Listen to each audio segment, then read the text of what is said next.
up, Game Changers, and welcome to the Game Changers Podcast. I'm your host, TJ, aka Mr. Game Changer, and I'm here with another guest. Man, I told y'all, I'm vetting people right now. Even though she's a full-time student right now, she's in college, she can still come out and do this with me. This is the Don Dada right here. This is my sister. My favorite sister, my only sister. Only sister. Only sister, Only okay? one. You got another one hiding in your pocket, do you? Let's clap it up for Tyler Hamilton on the Game Changers Podcast. Now, my first question is, Tyler, are you a game changer? Of course. I am a game changer through and through. Uh-huh. It's in my blood. I was born with this. Yes. Hi, And everyone. your father was on here Yes. the other day. How do you think he did? I think he did great. It was so entertaining. Had me laughing during the entire video. I mean, it was just all around such a good video. Now, you know we here to get the truth, the real, the raw. Yeah, y'all. Our honest opinion on every topic that we come up with. I don't want you to hold back because Tyler has some opinions. Before I press play, before we started the pod, I was holding back laughter even before like pressing play. I was like, let me get through this without laughing every second, because honestly, when I'm bringing my family up here and my brother's going to come up here, my mom is going to come up here, a whole bunch of people is going to sit on this couch and I'm going to look at them and be like, hey, can they be my B mic? Can they be the B mic to my A mic? Can they be the Robin to my Batman? Do you think you can be that, Tyler? Of course. I think the vetting process is no longer needed. I'm here. Y'all see the confidence though, right? So, yes. you're a full-time student though. Tell us about, not the school, because we'll get to that. Okay. Tell us about you being a student and where you go. So, he introduced me, but I will introduce myself. Okay, go ahead. I am Tyler Hamilton. I'm his sister. And yes, I am a full-time college student. I attend Howard University. You guys didn't know. Life at Howard. Ooh, wow. I just want to preface this. This is my opinion, experience. And keep it brief, because keep it brief. We are going to go into depth on another video, another mini take on Howard University. Yes. I almost called up there to really complain. I don't curse like that, but somebody was going to get cursed out. At Howard University. I'm going to keep it there. Go ahead, Tyler. You guys, this message will not be diluted. Okay.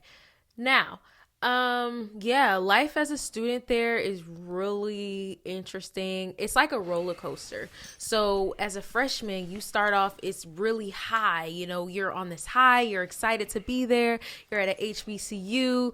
There's so much Black excellence around you. So there's just an energy that you feel, right? But as time goes on, you really start to see, you know, the good, the bad, and the indifferent.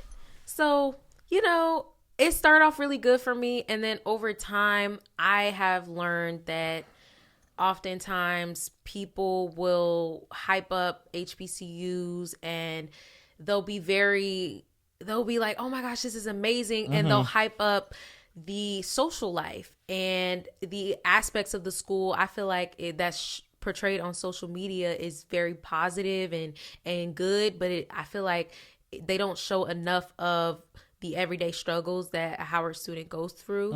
And the reality is, what's the reality? It's not all that good. Whoa. Now, I need to stop you there because we need to continue with this pod. We're really going to expound on this on the Howard experience, but we're not going to give them too much right now. Because right now they're glued to their TVs. Howard University, the university that we love. Not all it's the best HBCU in the world. Newsflash.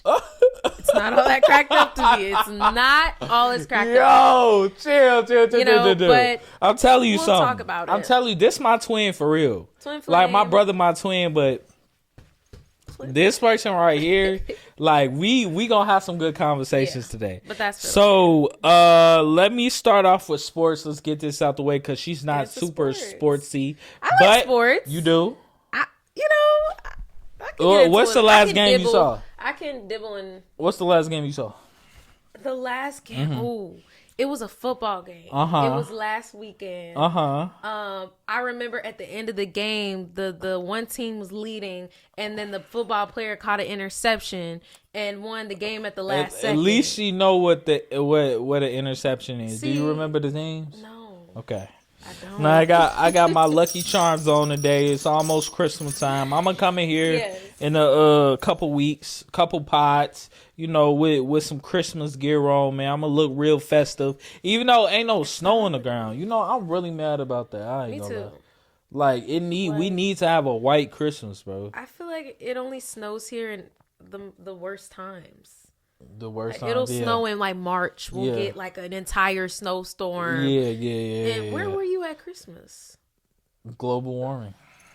That's all I can say. So I'm gonna start off with the Bucks and Pacers. So this is gonna connect with Draymond Green. So the video I showed you was Draymond Green. Hitting someone. Yeah. So that happened, I think, prior to the Bucks and Pacers. So let's start with Draymond. Draymond Green. Somebody boxing him out, or somebody behind him trying to guard him, pulling on him. He turns around, smacks him in the face. Guys go to the ground, dramatic. He gets ejected from the game, and we figure out that he's going to get suspended indefinitely. Okay? Yes, he should. And now I want to connect that to the Pacers and Bucks game. So Giannis Antetokounmpo had a historic night. He had like 64. I think he passed Oscar Robertson for some record. And he wanted the game ball. But the dilemma was on the Pacers team, there was a rookie that got their first NBA points. And they wanted the game ball. So the ball that they were playing with, Giannis wanted it because he broke a record on his team. And the rookie wanted it because he scored his first point. So the discrepancy is the Pacers with the rookie took the ball in the locker room. And then Giannis wanted the ball back, so he ran back to the locker room. And yes, in a group full of Pacers, they squabbling, they pushing, they give me the ball, you go get the ball. He talking crazy to the refs, the assistant coaches. It's a whole thing. Whoa, that's a lot. It is. So my question to you, Tyler, is, because my opinion on this is I'm cool with it. Let's bring back the old NBA where they're hard fouling, where if you feel like somebody needs to be punched in the face, let's punch them in the face. Too many regulations. If you feel like they stole the game ball and you deserve it, go get it. I'm down with the Rumble. And I'm not talking about WWE NBA. I'm talking about UFC NBA. The WWE is fake. I want the real stuff to come back. They over here every interview, his coach, other analysts, Draymond Green needs to learn his lesson. He needs to go to counseling. This is unacceptable. No. What do you think, Tyler? Do you think like the video I showed you? What you think of the video I showed you? I think that video, it was very violent. And I think I feel like a lot of people share the same sentiment as you. You want to get back to the old NBA. Yeah. It's kind of like what I think of street basketball. Street basketball versus actual NBA basketball. There are less rules in street basketball. Yeah. So, I mean, people prefer it to be that way. But I just think, back then it was too violent, But you think so? I mean, it was warranted, though. Like somebody push you or somebody hit you, you ain't gonna hit them back. I mean, of course you gotta have self-control. There are players now making over $100 million, more than $20-30 million a year players. So it's like, why would you risk the money? I get the money aspect and the face and how the product of the league looks. I get all that. But if somebody pulling on me, I'm going to turn around and give them an elbow. Self-defense. For sure. Yeah. Not self-defense, because we not fighting. Yeah. But it's like, if we playing basketball and I just yank on you and yank on your jersey while you trying to drive the ball, I'm going to remember that. So next time you Yeah. come down the floor, I'm gonna give you a little yank too. Hey, I'm not okay. Back and forth. A little violence, okay, because the game gets aggressive, but Yeah. you gotta cut it off at a certain point. Okay. You know, I think that's why over time they started to, really see the light. They started to see, okay, this is Who saw the light? Over The players time, or the league? The league. Okay. The league saw the light. The players, not so much, because they still, as we can tell, they still kind of, tussling. Right. But I think the league starts to see the light over time. They, this is not really a good image for us. I think oftentimes it could be about appearances as well. I get that. So, but, who knows? Who knows? Maybe they might go back to the way things were. Hey, I wish they would, but they're suspending Draymond Green indefinitely. I don't think they should be doing that. I think it should be a little harsh. 1 or 2 games. You know what indefinitely mean, right? That mean he for the rest of the season. No, not for the rest of the season. They didn't give a number, but for at least the next 10 games. Okay. At least, and that's a lot. Okay. That's a lot to be missing, especially if you're a focal point of your team, which he is for the Golden State Warriors. Yeah, and what I wonder is, do they have these same rules and regulations when it comes to football? Because no, football is more physical. So I mean, if you punch somebody in the helmet, you may get a flag, unnecessary roughness, or illegal contact or something. Mm-hmm. But they got a helmet on. Yeah. So if I punch you in your head and you got a helmet on, they're in turn more aggressive, and they injure you, like it's way more serious injuries involved in football. Yeah. But not because somebody is like fighting. Yeah. So because of that, is what I'm saying is they're more likely to get away with severely hurting someone like that negatively affects their quality of life. They're more likely to get away with that in football since it's already a physical sport. You talking about if they're fighting? Yeah. Okay. I feel like the punishment should be more severe on football players because it is a more physical sport. So if they get in the fight and somebody get hurt, you think they should? It should be more severe. Okay. Yeah. That makes sense because I mean, it is a more physical game. Yeah. But I mean, hey, let them all fight. You ever seen hockey games? If it was up to TJ, let them all fight. You seen hockey games? Yeah. Where they let them fight? Hockey is. Hey, y'all get 2 minutes real quick. Yeah. Y'all just let them fight it out as men. men. Come on, man. As men, that's what men do. They're violent. Don't do that. Don't paint that picture. We're not. We're not violent when we need to be. I am not making broad generalizations. Please don't. Because when we get on this gender topic, we gonna see what's up. Trust me, I am not putting all men in that category in no means. Mm-hmm. Yeah.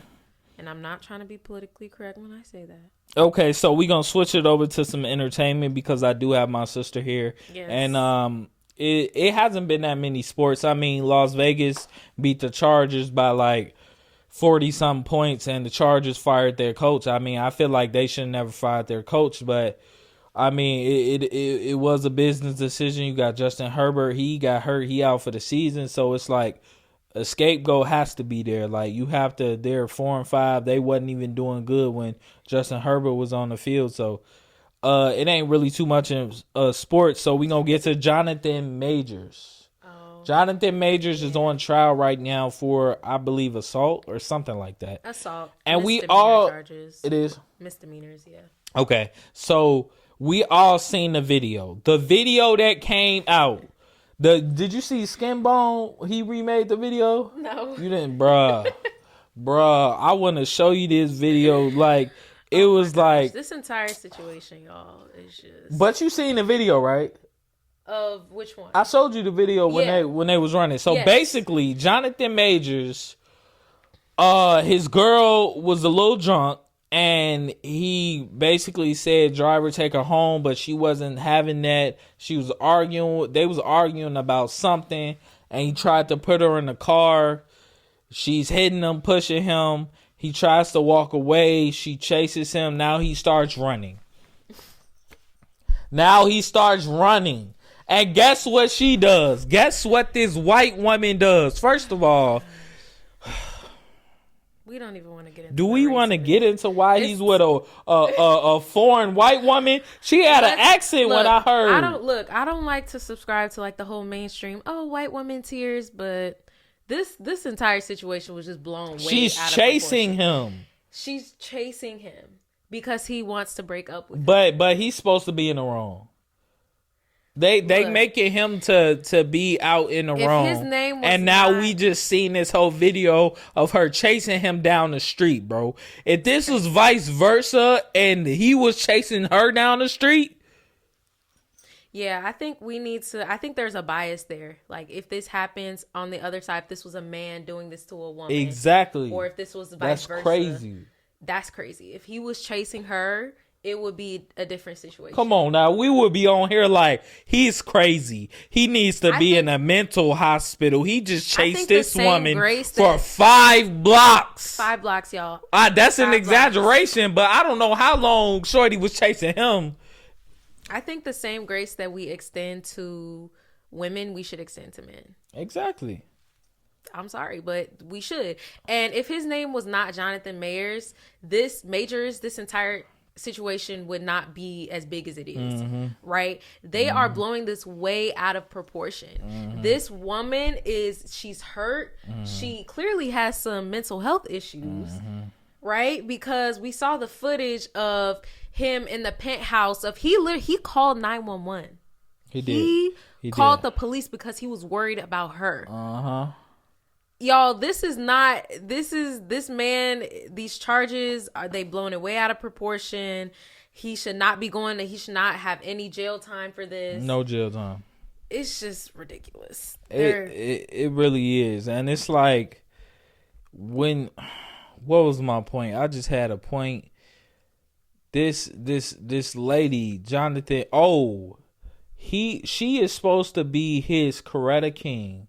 And she is over here acting like Scream, a killer, ready to maul him down. Like, what is happening, bro? What is the world coming to? What is the world? Like, why are we even at trial right now, bro? And this is so interesting because it's New York, right? So it's very liberal state. So they're more likely to take on these domestic violence cases. And I'm not saying we shouldn't pay attention to domestic violence cases because they don't get enough attention. Get them, Tyler. But in this scenario, we can clearly tell that Jonathan Majors should not be getting as harsh of a treatment. That clearly it's a classic case of a woman who is hurt. She's hurt because he hurt her feelings. She's clearly dealing with mental health issues. I heard that she was admitted into a psych ward in the hospital. This woman is not okay. And so now mix that mental illness with her wanting to press charges. He should be pressing charges against her. He did. He should. He did. This is just ridiculous. Well, yeah. See, that's what I'm saying. Leave these white women alone. Y'all need to stop. Black men, leave these white women alone. Look, love is love. What was she, foreign? British or something? She wasn't American. You heard the audio, right? Yeah. But yeah. I'm sorry, baby. I was drunk, baby. But you know what? This is what you get. Love is love. Love is love. Love is love. I recently changed my whole thoughts on, interracial relationships. Why? Because That's what Howard helped you with. That's one thing they helped you with. They helped you change. No, actually, fun fact: 40% of Howard's population is non-black. Ooh, fun fact. So the whites, the Asians, absolutely. the Middle Eastern, there's a huge Asian population. Ooh. Huge. Yeah. Howard University, y'all finna have. I think that some things to answer for. I think that love is love. So what made you come to this conclusion? So you were on the side of the fence of black people should be with black people. Now you're on No, I was that me personally.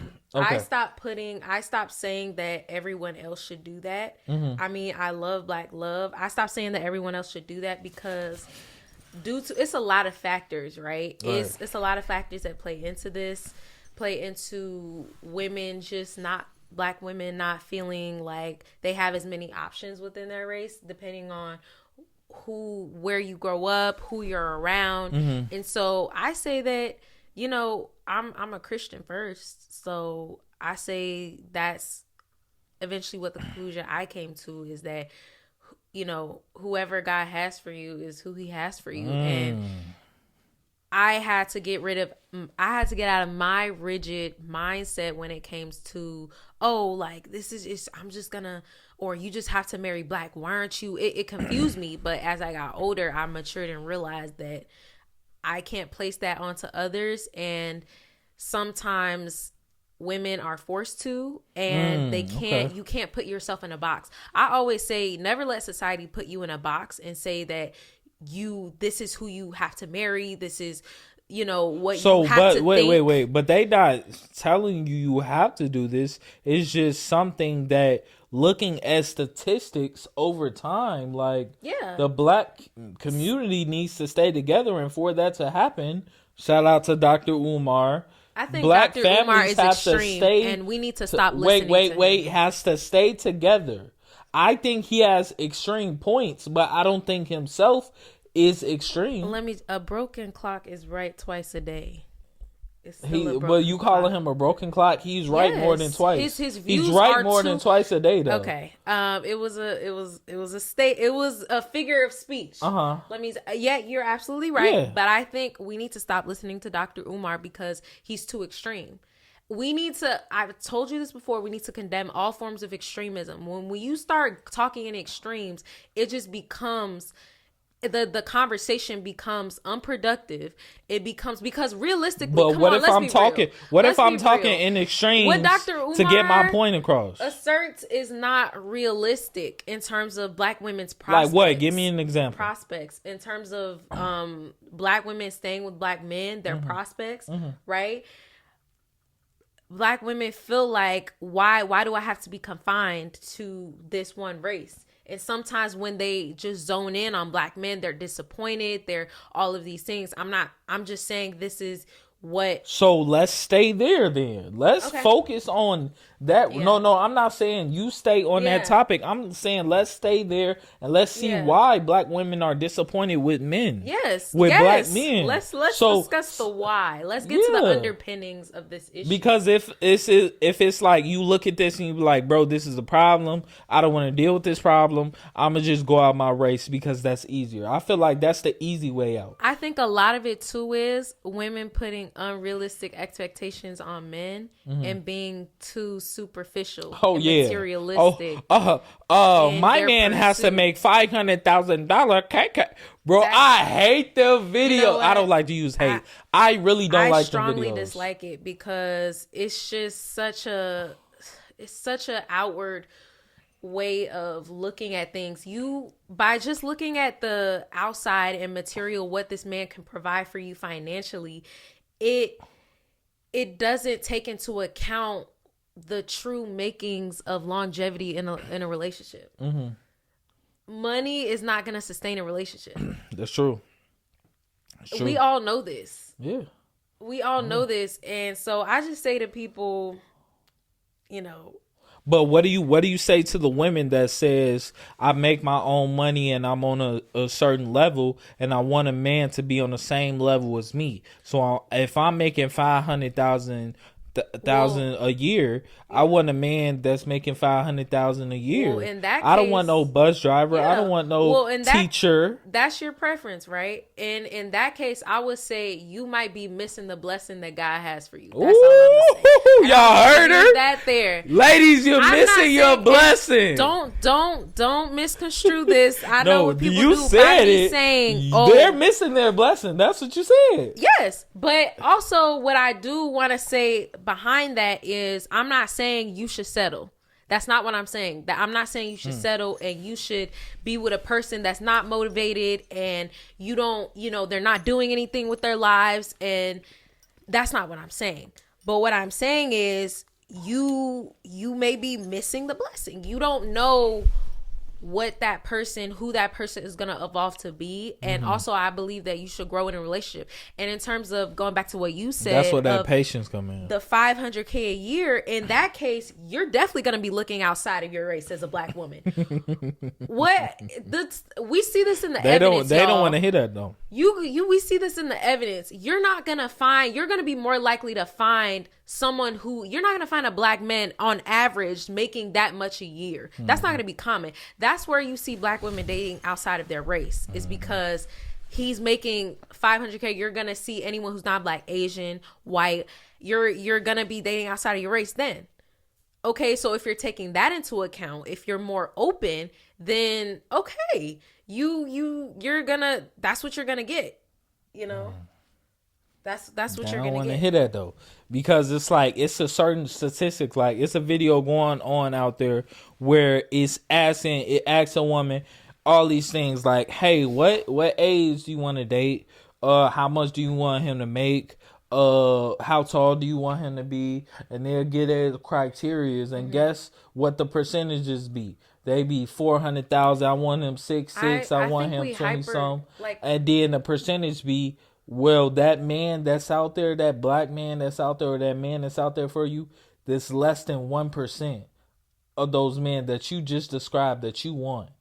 So it's like, I can tell you that you focus too much on the finances. You're not focusing on the character. I'm not saying completely negate that, but I'm saying you need to look at it this holistically. You need to look at this thing from all sides.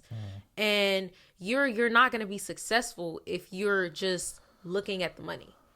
It's not going to end up well for you. Right. And y'all think, that has something to do with love. Like, let's focus on the love aspect. Like, what is love, and how do you contribute your love to this relationship and to your partner? You feel me? Love ain't gotta always be money or always be material things, like cooking, cleaning, words of affirmation, learning each other's love language. Like, but I feel like these are for people who actually want this person, or want to go out a limb and want to try new things. And I'm not saying that, because sometimes people response to that is, hey, I got hurt before, so it's like I'm numb to this, or I'm not gonna do this anymore because this happened. But sometimes you do have to keep trying and trying and trying, but also learn your habits too. Let's not just talking about what we want from an unknown person that you ain't even met yet. What about yourself? What's within? Track your habits, good and bad habits. See what you've been doing in past relationships instead of what they did to you.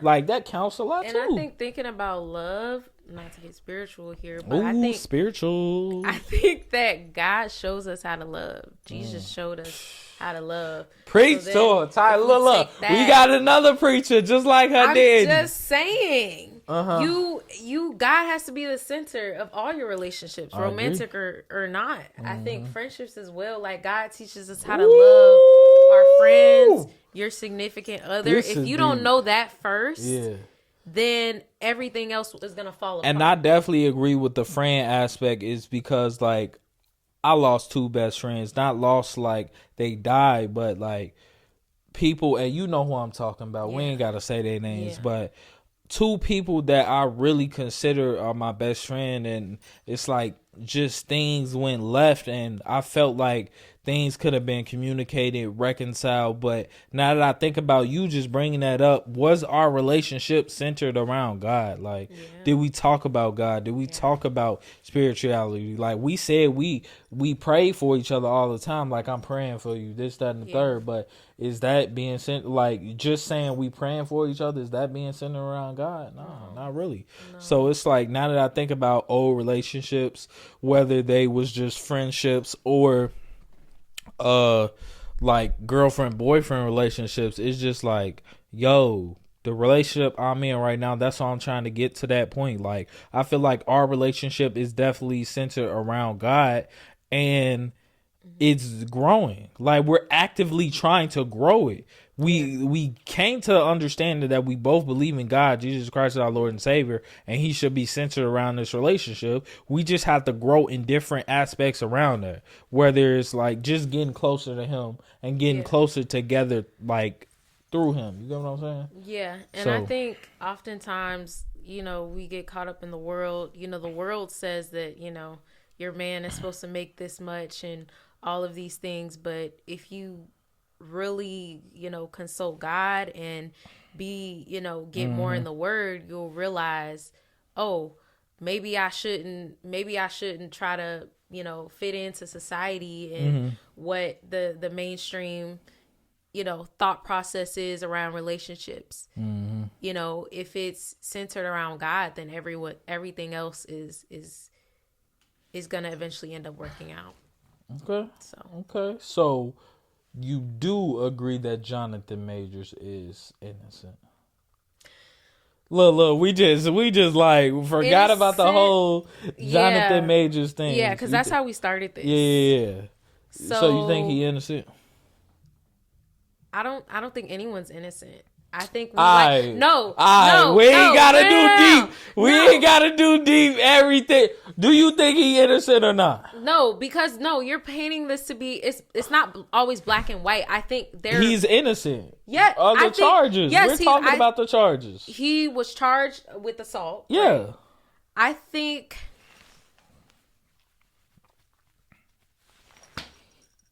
Come on, you trying to overthink this. You don't have to overthink it, yeah. Tyler. He's innocent. I think he's innocent. Okay, that's all you had to say. I think he's innocent. This white woman, don't let this white woman get you. Always. It's not always that simple, but yeah. I understand that. That. Like this Diddy situation, like it's crazy. We don't have to get into it. We'll wait till new information comes out, but that whole situation is crazy. Yeah. It's crazy. And it's that's what I think. That is a testament, whether he's innocent or guilty or whatever, whether it's true or not. I think it's a testament to what happens when power and money corrupts you. Like, I don't know, Tyler. For $500 million, I might let it corrupt me.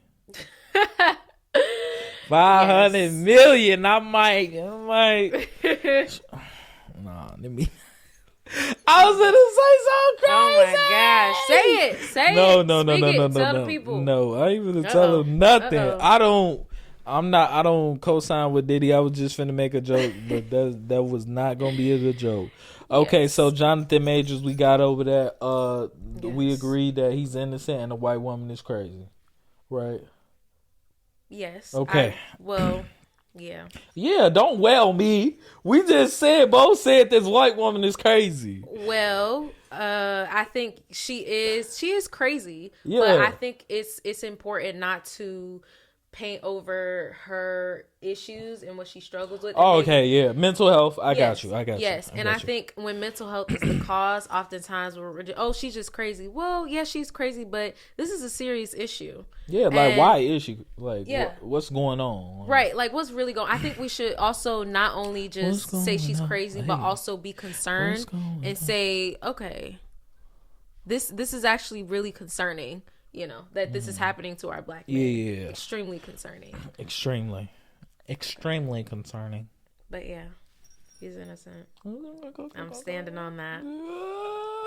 I got Tyler Boo on the pod. He got me. Let's go. Yeah. Come on, man. We gonna get into this next topic. I'm excited you're here. Are you glad to be here? I'm glad to be here. Hey, listen. I'm excited you're here, Tyler. A conversation. We're having a ball. We usually do this, like during conversations, like at the dinner table. I was just telling my dad on the last pod, like I really wanted cameras and like before I moved out, I really wanted cameras and microphones on us as we like talk at dinner. Cause like we know how those dinner conversations can go. Yeah, it can go left, right, like left, right. It could go real left with you, TJ. You'll take it left, but no shade. We all will take it left once. Like, come on, bro. Yeah, but this is really different for me since I'm on this podcast space, but. Yeah, this is a safe space. You can pay me anything you wanna. Yeah, get out. for This sure. is a safe space. And just because sometimes I'm just like, oh, stuff is complicated. It's this and that. That's not me wanting to just be, correct. That's just saying, okay, let's sit here and talk about it. Let's talk about mental health issues. Yeah. It's just sometimes people make it, a black white thing, but sometimes there's more factors than race that contribute to it. Gotcha. Yeah, I feel you. So yeah. Like gender, right? Yeah. It's a little segue, but we're not gonna get there yet. Not yet. Nicki on Kai Sinet's stream. So Kai Sinet is a streamer, and he had Nicki on, but she was 4 hours late. People on his stream was complaining because he had the title up, Nicki da da da da. But the stream went on for 3+ hours before Nicki actually got there. She got there. She showed up. She was doing her little dance. She was getting a little freaky in the chair. They was talking. Kai Cenat brought his sister and mommy, and they had a special moment with Nicki. What's your opinion, huh? What you think? I think Nicki needs to sit down and stop trying to cater to the young generation. Mm-hmm. Nicki is so interesting because she is young at heart. Okay, young at heart. In reality, she's 41 years old. Uh-huh. She should be at home with her child. That's just my opinion. That's what she should be. That's where she should be. I'm glad Tyler's here, because I don't want to. If I was just up here talking, it'd be sound like a man telling a woman what she should be doing. But I'm glad Tyler is here to tell Nicki Minaj that she should be at home with her son. If you knew someone in your life, let's say a family friend, one of your mama's friends, was old, she had a baby at home, and she just went to one of your kids' friends who have a popular YouTube page and start twerking in the camera. Oh my God. How would you react? Wait, you just called Nicki old? She old? Yes. Oh my God. 41 is old? Yes. Oh my God, you are hilarious. Yes, absolutely. Once you pass the 40 threshold, you are old. Okay, she constantly does these crazy things. But her album is out. That's why I say this was a strategic move on her part. This was very strategic. Everything that Nicki does is to get buzz around whatever she's doing. Everything she does. That's what you said. I'm just saying when it comes to her album and her music. I don't want to say everything. But when it comes to her album and her music, she knows how to reach the young masses. She knows how. So you think she shouldn't be reaching the young masses? Because I mean, it's a lot of money in that. Like every time I hear like my middle school kids or my high school kids, the main person that I hear them talk about is Rod Wave. And especially my middle schoolers. Yeah, and I think so. It's like it's okay to appeal to the young audience, because honestly, I didn't know them little kids was listening to music like that. But I have a question for you. Yeah. Do you think that that's a issue that too many of our young kids that's all that they could talk about, and that they're so hyper fixated on culture? Do you think that is an issue? I definitely think it's an issue in general, that people idolize celebrities too much. I agree. Especially artists. Yes. So when you're just starting them off young, like middle school, what is that, 11, 12, 13? When you have them that young and you... Yeah.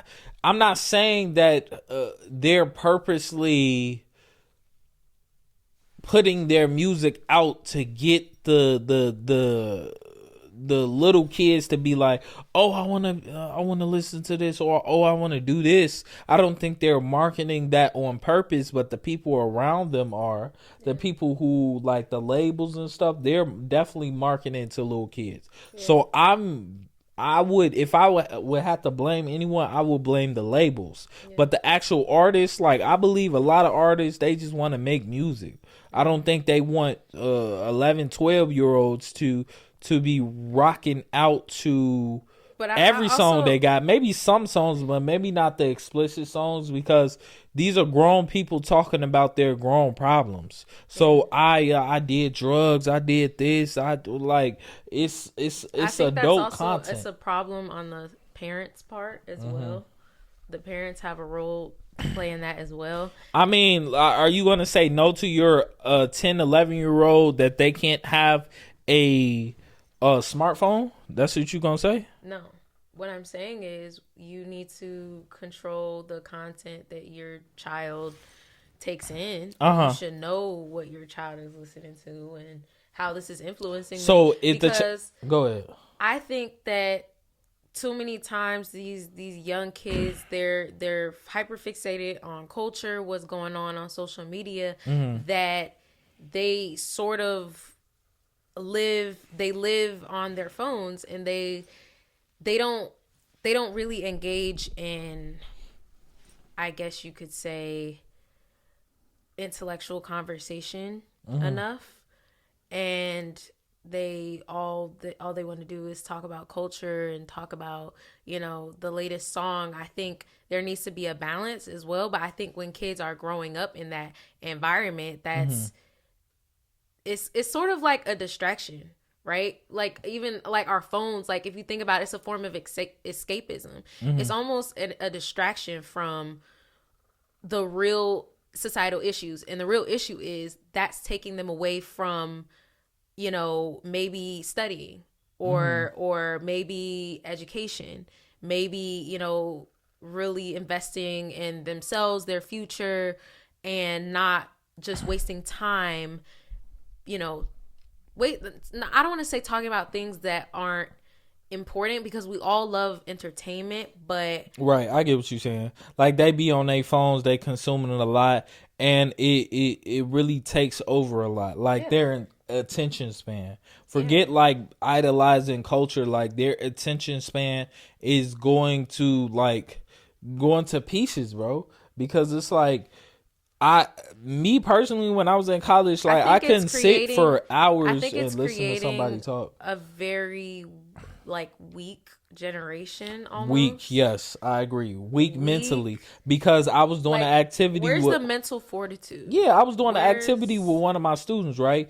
And they basically had to answer this question or whatever, and it was like everybody answered this question, but like this one girl, and I was like, just guess. I mean, we was playing a game, but I was like, just guess. And she was like, and looking around, and I see her friends laughing, smiling. Like, she's looking for validation from her friends to like, should I answer this, or can you give me the answer? Or like, it told me that the kid didn't really have the intellect to educationally guess on whatever she was thinking. Like, think, you feel me? Like, what is going through your mind? I mean, why think when you have this to think for you, right? When you have like all of this technology that will do it for you. I mean, I've seen this recently,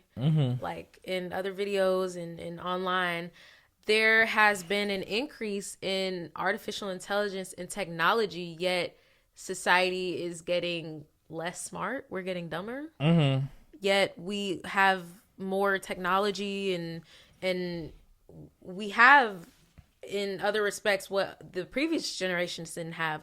We have everything to like help us. We have artificial intelligence, ChatGPT. We have all these things, yet our like intellect is on a decline. Wait. So if they came out with like an AI or a robot person, because you say you want to be open, you don't want to keep yourself in the box, right? Yeah. So if they came out with the AI guy that looks real, would you marry him and date him? No, because why not? Wait, Tyler, you don't want to put yourself in the box. The AI robot is giving you everything not putting you myself need. in a box, and there are crazy. That's look, crazy. look. No, how's it crazy? It can give you children, all that little AI robot babies. It doesn't have an anatomy and reproductive system. What did they created it? What did they put it? What did they have like a little box or a little?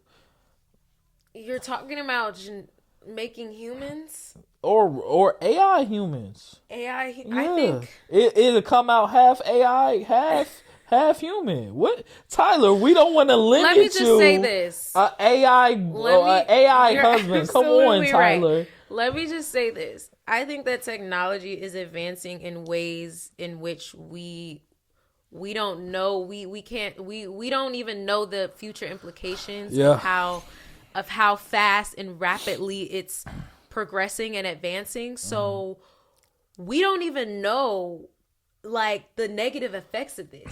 There needs to be actually more regulation on this, which I think how they gonna regulate it, but they don't know nothing about it though. And I think that's part of the problem. I think it's not solidified yet. It's not solidified. So the more you just push out, these artificial intelligence platforms and advance, little did you know at the same time it's becoming more intelligent than the human. And we already know this, right? Intelligent to the point where, is it going to think, oh, maybe I was just talking to my dad about this the other day. Maybe, computers, they reason, right? They don't make decisions with our emotions. Oftentimes humans, we're too emotional. And I think of that of my generation as well. We're too sensitive, very emotional, and over emotional. We don't want to say what it is. We don't want to call something for what it is, right? Because, oh, you're going to be canceled, all this. No, you just need to call it for what it is, because there's common sense and there's truth, right? And then there's just and I also think there's no balance really. Like it's either you're gonna be timid, I don't wanna, or it's either you gonna go all out and you don't know how to express yourself. And this is what I think about the AI. I think computers are gonna start, if they're gonna evolve to the point where they're gonna start looking at us humans as, oh, look at all these issues in the world, you're the problem. Tyler, no, you're the problem. You're the virus, right? If we think about computers and viruses, humans, you're the virus. And I need to eliminate the virus that's killing the planet. Tyler, that's exactly why you need an AI boyfriend. So you can get in good with them. So that they be like, everybody is a deceased, I'm going to tell you right Tyler. now, there is no other species other than humans. God created us as humans. There's no other. She go with God again. There is no other species on planet like the human. Yeah. Even animals, they can't reason like we can as humans, right? So, but Dr. Umar would say there's nothing like black humans. Yes, we different. Very, very true. Very, very true. But I think Dr. Umar can sometimes, a lot of the stuff, he's so extreme where it could almost be very divisive. Really? And at the end of the day, we don't want our children's to have that about, we don't, like, race, it's a social construct, right? It's what we as humans have created, right? This is not, like, even little children, they're not thinking, oh, like, this white kid, his ancestors, is horrible, so he's horrible. They're not thinking, they're just thinking, oh, this is another kid. It's their parents that are saying, maybe are putting ideas in their head about the black kid, or maybe it's on vice versa. Maybe it's the black parents putting on their black kid, oh, don't trust this person, or you're putting these ideas into these kids' head, but you're corrupting them, right? That's how we know it's a construct, because these kids, they don't know, they're innocent, right? They don't know the evils of the world yet, so they're not looking at this other kid as, oh, you're black, so you're inferior. So basically, what you're saying is, it's us, it's humans that perpetuate that. If the AI person comes out and says, I identify as a white person, we'll be in trouble. That's what you're saying, right?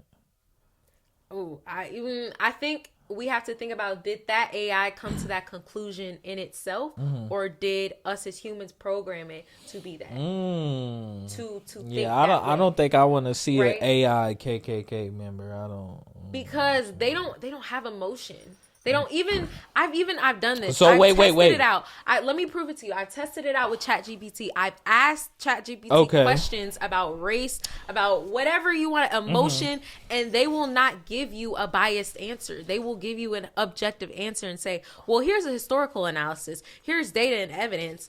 I cannot come to this conclusion. I could just make a decision based off of it, but they're not going to take sides, nor will they have a feeling about it. They're not. They don't have opinions. So, do you think AI can ever create feelings for themselves? Like iRobot, we all seen iRobot, and throughout the movie, he was doing certain things, interacting with Will Smith's character, and towards the end of the movie, like, he finally figured out that he can control his own feelings, his own. Yeah. Do you feel like AI could ever get there? Yes. Now we getting down to the nitty gritty. I know that sounds far fetched. I love science fiction, and if you look at the sci-fi movies from the 90s and the 80s, they literally predict everything we have today. So think about that. Think about what technology was 10 years ago, how much it just changed within a 5-year period and a 10-year period. Right. It is, I mean, just we can't even see what the future is going to hold for us. So when I say that might be true, yes, that is a huge possibility. It is. It is. And also a more nuanced perspective on science fiction and how that can affect us is something as simple as free speech. Like, they're censoring. People in this country are being censored. Y'all, this is happening real time. We're seeing people being censored for their opinions on whether it be the war, whether it be race, whether it be political affiliation, or even just your ideologies and what you personally believe. You are being censored. You're saying, oh, we are gonna talk to him. We're gonna threaten to fire you. That's what they're doing with the president of Harvard. They're like, their job is on the line just because they are expressing what is protected in our Constitution under the First Amendment of free speech. Oh, we're condemning you just because you have you espouse a belief that is protected under the Constitution. By the way, so I think that was about Hamas and stuff, right? Yes, it was about the war. It was about them anti-Semitism, but we ain't gonna get into that. Yeah. But I think the more dangerous that we need to pay attention to these people being censored. That's the real danger here. Because when they say that you are being persecuted because of your opinions, that's where it gets dystopian, ladies and gentlemen. That is the real danger that these sci-fi films predict. I agree. A war, and then you have people that say, "Oh, I do think we are a race obsessed society. I think we do." So I don't think everything is racially motivated, but I do think when it is, it needs to be called out. But I think when you say everything, because trust me, y'all, I'm for my people, but I think for politicians to say everything is because of race, everything's because it's not, right? We know that. And that's just me speaking facts, and I'm not. Everything pertaining to what, though? Because most things are based off of racism. Like, this whole country was built on racism. Yes. So it's like, what do you mean everything? When I say everything, I mean, like, give me an example of something that is not based off of racism. Let's start there. No. Okay, so I mean, not making everything, not racializing everything. Not saying everything is racially motivated. So, I got you. So saying, let's say if you got like a ticket by a police officer. He's being racist. Yeah. Got you. Yeah. But we know, like, now obviously that's a cut and dry situation. Right. And certain situations are more complex. But let's say it is as simple as that. Let's say this person was actually in the wrong and they are trying to get out of their punishment for what they actually did. They're saying, oh, this police officer is racist. Right. But can't the unknown be cause enough for us to think that it's racist? Like, nah, that was stupid. Was that stupid? you get my question? So if it's like we don't know that he's being racist by giving us a ticket because we feel like we didn't do anything to get stopped or get a ticket, can we feel like he's being racist just based off of our belief that he could be racist? I think I got the hiccups. Oh my gosh. You don't. Okay, so you got a ticket for speeding. Right. Okay. So for you to say that you just got this ticket just because he's racist, you're looking at it. You're looking too much into it. It's not because of that. It's because now I'm not saying. So if I got a ticket for running a red light and I didn't run a red light, or got a ticket for running a stop sign and I didn't run that stop sign, you're in the wrong. But if I'm not in the wrong, can I? And he still gives me a ticket. Then can I go to the race card if he's white? No, and I didn't do it because if he doesn't show like you, it's more complicated than that. And I'm not saying I agree with this point. I'm only playing devil's advocate. Really, I'm only playing devil's advocate. No, I think it's really complicated, and in no way am I saying I do think that people who are black and brown do get pulled over more often than other races, and we see that. We know if you're black, like you have a conversation with your black son, like, hey, just because you're black you might just be pulled over because more than others, right? Just because of that. What I'm saying is sometimes you can't what led you to believe that this officer was racist, right? You can't just say just because he gave me a ticket that he's racist. Right? Right? Oh, you asking? Agree with me? Yeah, I do. Yeah, you can't just say just because of that.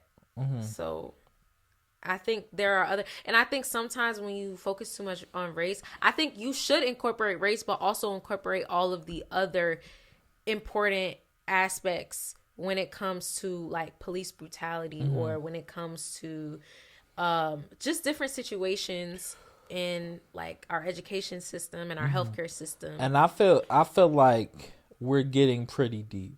We're getting pretty deep for a sports and entertainment podcast. And it's okay. We're getting pretty deep. So I'm gonna lighten up the mood, and I want to ask you this question, Tyler. What was one of the funniest moments that you have experienced with me as your brother?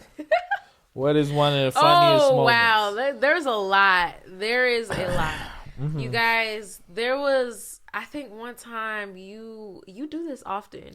We were driving on the expressway. Oh, my God. A G Herbo song will come on, and he'll literally start swerving in the road.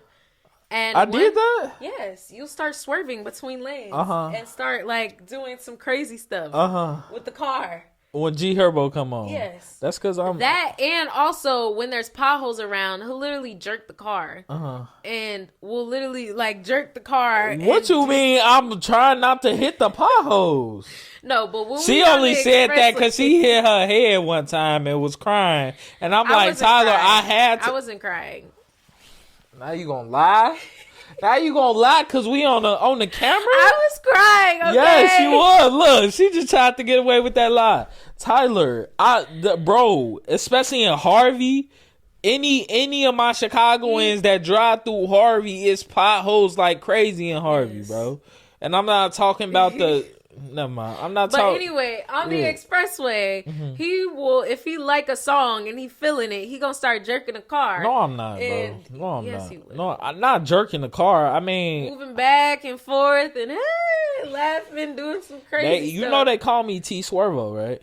They call me T Swervo because I swerve on the road, finna go on the nose, finna go on the bow. You a bozo. Talk to me nice, so don't talk at all. Finna hit the goat. Look, I'm freestyling. He freestyling. Y'all, that's what he be doing. So I be swerving? Yeah. Tyler. Sometimes music be good, though. I don't be like, but I be... You know, a little back and forth on the car. Do you have anything else for our audience? do you want to discuss anything else? Because I feel like we've covered a lot of the spectrum. Gender. We was gonna get on that. What was your topic on gender? Yeah. Yeah. Cause she came with some topics. She was like, "Do you want to talk about either race, gender, or politics?" I was like, this is a sports and entertainment pod, but we can definitely touch on some of this." So I chose gender. Yeah, he chose gender. I think that gender, it's interesting because, well, the way that gender is viewed, I guess, at Howard, at my school, everyone is sort of accepted for the most part. I would say it's a very accepting. Oh, you talking about the LGBT? Well, yeah. Okay. Well, yeah, accepted in that way. But think of let's just keep it on men and women here. If we just talking about men and women, I think that it's not as traditional as what it used to be.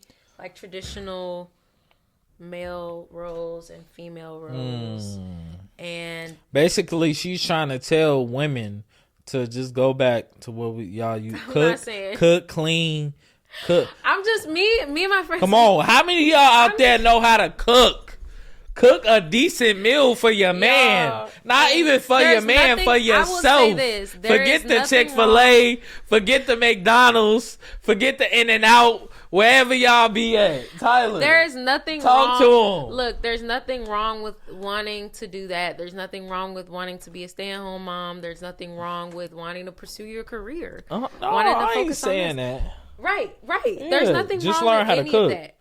That's it. I feel like every woman should know how to cook. That might sound crazy nowadays, but I'm not talking about men. Like, we can eat. Well, what about the men? They know how to cook.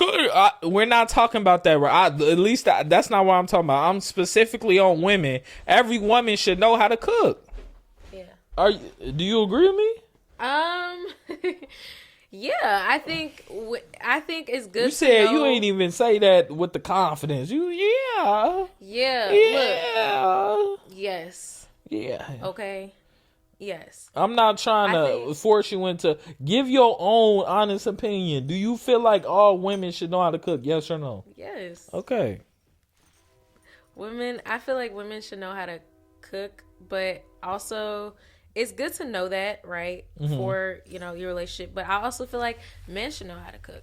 But yes. I think that in terms of my generation, in terms of women and men, they're getting out of traditional roles, and they think because maybe because I want to be traditional, that is not very popular.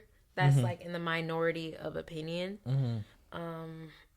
But, me and my friends, we joke all the time, like, we wouldn't mind, just being stay at home. That would be great, right? But we know the world isn't like that, right? Yeah. Even the whole conversation about men making more. Realistically, financially, some houses need both of those incomes. Yeah. So these couples can't afford to just the woman sit at home and cook. No, you gotta, both has to contribute. It has to contribute to and I'm not bills. saying stay home and cook. I'm saying at least know how to. Yeah. I agree with you. Both man and woman should contribute to the household. But if a man makes enough for a woman to be a stay at home mom, then be a stay at home mom. But at the same time, if y'all both need some income coming in, hey, y'all both need to get up and get a job. That's a privilege. I think a privilege, I think you're lucky for women to be able to do that. That is definitely a privilege for sure. So yeah, I think there's nothing wrong with women wanting to do that, and yeah. Okay. So I think we oftentimes, women. You dress what you want, wear what you want, but I really question if because I do it too. Like in college, I wear things that maybe aren't as modest sometimes, and things that, you know, look nice, maybe tight, you know. But, you know, I think you have to question within yourself why you're really doing this. Like, what's the motivation behind it? And I think there's a lot of unconscious. What's motivating you to have your titties out? Oh my God. That's what you say. What's motivating you for having all them booty cheeks out? Look. Huh? What do you think? Wait. Here we go. Tyler, what do you think is motivating them to have it? No, you take. I want you to take a guess. But you know what? They oh my gosh, a lot of women aren't gonna like this. What you're saying, TJ? I'm asking you a question. No, most of the times we do it for ourselves, but I think unconsciously that's what a lot of women say, and what I have learned is, I don't know if you really believe what you're saying. Oh my gosh. Okay. Do you really believe what you're saying? Do y'all believe what y'all telling yourselves? I mean, you I don't know. There's a saying that you catch more bees with honey than you do vinegar, but you know. So if you want to catch men, have the titties out, even though you just said they're doing them for themselves. I think you just have to make that determination for yourself. You have to say, okay, why am I really doing this? Is this I think I'm doing this because I want to, and I'm having wrap fun. It in a bow like this. I'm just gonna wrap it in a bow. Wrap it up. Like wrap it in a bowl. With aluminum as foil a society, on top. we need to stop looking on the outward appearance, and we need to look within. We need to look within. Right? Yo, you sound real earthy right now. Because I feel like, you know, we should be attracted to each, like you should be attracted to your mind, you know, I'm attracted to your mind, not that your sexy character. Body, but that's important. Not them thick thighs. That's important, right? Because you're not gonna marry someone you're not attracted to. But also, I think there needs to be a balance, and there needs to be maybe sometimes it's good to not give everything all away for everyone to see automatically. I agree. Sometimes look, they talk about all the time. Back in the day, men had to work for it. Now it's all over social media. And we don't really got no suspense no more. We ain't really got no imagination no more, because I see titties every day on social media. Tyler, wait. True. Tell me, why did you delete your social media? Tyler said she deleted her Instagram. Why did you delete your Instagram? I'm taking a break from social media for a month. Why? Because sometimes I just need a break. And sometimes it could be too much. Like seeing what everyone else is doing, and almost sometimes it's a lot of the times it's the culture. It's like when I heard about the whole Diddy thing, or even the whole Nicki thing, I was like, is this a joke? I really thought it was a joke. I thought they copy and pasted her body, and so I was like, this is a joke, right? Her body where? In the video with her and Kai sent. You don't think that's her real body? No. At first, I'm like, Twitter, they be putting stuff together to make it look. It didn't look real to me. Her body? No, just the entire setup. Oh, okay. You never seen that setup? No, that's the setup. I seen his setup, but I'm like, I just didn't. It looked fake. I laughed at it because, bro, I'm like, is this really what we're consuming right now? Yeah. Is this really what I just want to? Because this month for me, it's a month of I just want to grow, and I just want to take this time not to be. I just want to focus on other things and just have more time to do more things that feed my mind. I feel like mindlessly scrolling on social media doesn't do that. It distracts me. It's a form of escapism. We all know this. And so taking a break from that forces you to focus on self-development, focus on what you need to work on, as well as engaging in other things that you enjoy. Okay. So that's why I'm taking a break. Okay.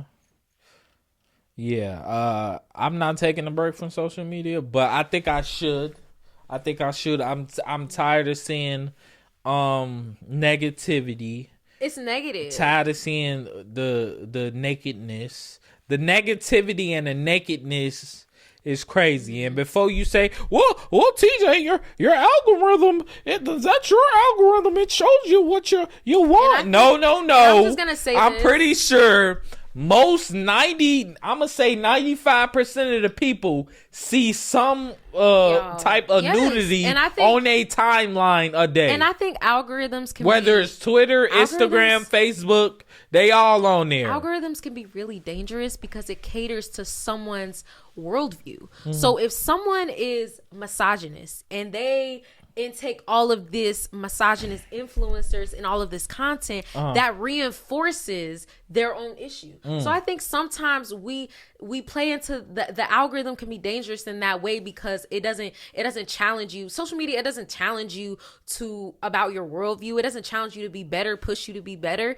It feeds into maybe our vices, and it feeds into what the parts of ourselves where we know we need to work on, and it makes it okay. And it justifies it. It justifies whether it be someone who's racist, whether it be someone who's misogynist or sexist or whatever. The algorithm plays into that a huge part, and it pushes that, perpetuating the things that we see in our society today, the issues. All of that drives it. I'm telling y'all, all these issues that we see in our society, the algorithm is a huge drive of that. Because that's all these kids are on. They're glued to their screens. They're glued to this technology. Yeah. Unfortunately. And the algorithm, the more you tap on a video, is going to show you more and more and more and more. That's how they get you. That's how I'm telling you, that's how indoctrination works. That's how indoctrination. She using the big words. That's how it works. Okay. And then you're down this whole rabbit hole, and then you think that this is life, but this is not life. This is not life. It's not real, people. It's a parasocial relationship. It's not a true. You think you're friends with these people? They're not your real friends. You need to get out in real life and learn how to. These kids, they're socially awkward. They have anxiety. They don't know how to, and how to really advance in the world is who you know, and being social and making connections. And if these kids, they don't have their skill sets, they're gonna suffer in life. Talk to them, They're Tyler. gonna suffer. You're gonna suffer. These little nigglets out here, they ain't gonna make it. This girl, they not gonna make it. This girl went viral from working a 9 to 5. You see that girl on TikTok? She went viral. She was like, I can't take this. Working a 9 to 5. I get up early at 6 a.m. I don't make it home till 7. I don't have time to do anything. Boo hoo. What was like? Y'all spoiled. Girl, work hard for what you want. You crying over work hard. Ready to quit. This ain't no microwave thing. Patience. It's gonna take some time. Patience, resilience, consistency, persistence. Yeah. Some of y'all ain't got the guts, the heart, the cojones to do what you gotta do. The wherewithal. All right. Talk the grit. Talk to him. Big T. I'm just saying. Like, I have any success story that you see, all of these influencers, you're looking at their lives, right? They're successful. They're making money off of you watching their video, right? And you just sit there, you watch them passively, and you say, oh yeah, that's great. That's great that they're doing it. And you follow these people's lives, yet you're sitting on the couch, you're not doing anything. I don't know about you, but the people I follow on YouTube and the influencers I follow, they inspire me to act. They push me to act. Listen. Action. Like taking action and doing something to better your life and to push you to greatness. Go to greatness. Tyler is preaching right now. To push you to greatness. Tyler is preaching right now, and what was the last book you read? Oh my gosh, she hit him over the head with the book. Y'all, literally, this is what inspires me to be better. And I hope this inspires y'all to be better. Learn something new. Take up a hobby. Learn how to play the piano. Learn how to do something that is stimulating your mind instead of putting it under submission and putting it having it being taken over by these people on social media and what they want, right? That's what they want. They want you to just sit behind them and watch them and not find out for yourself. You need to live in the real world, and these kids are living online. They need to live in the real world. You heard it here first, Tyler Boo. Man, I ain't got nothing more else to say. She said it all. And that's all we got for today. We touched a variety of spectrums today. Yeah, Tyler, they hit it on the nail. Hey, no, I'm sorry. You hit him over the head with the knowledge. Knowledge. I challenge everyone watching this. Go ahead, give them a little challenge, Tyler. I challenge you guys to take a break. I love a little challenge. Get off of social media. Take up a hobby. Do something. Take up a hobby. Do something that Frisbee. Learn more. Right? I'm a perpetual learner. Do something. Learn something new. And take up a hobby that stimulates you. That stimulates your mind, and that also gives you helps improve you overall. Do something to help you improve yourself, your habits, everything. One thing, whether it be cutting out social media, whether it be waking up early, or just incorporate something, change something. And on that note, do something. On that note, the most important thing in this world is to try to inspire people, because a little bit of inspiration, y'all, can go a long way. Remember that. Mr. Game Changer signing out. You got anything else you want to tell them real quick? Final words. Look, y'all, please take my advice. Do better, be better, go to greatness, and act. Take action. Take action on your dreams. That one thing you were pushing off, do it. Take action. Be blessed. Love you guys. We out of here.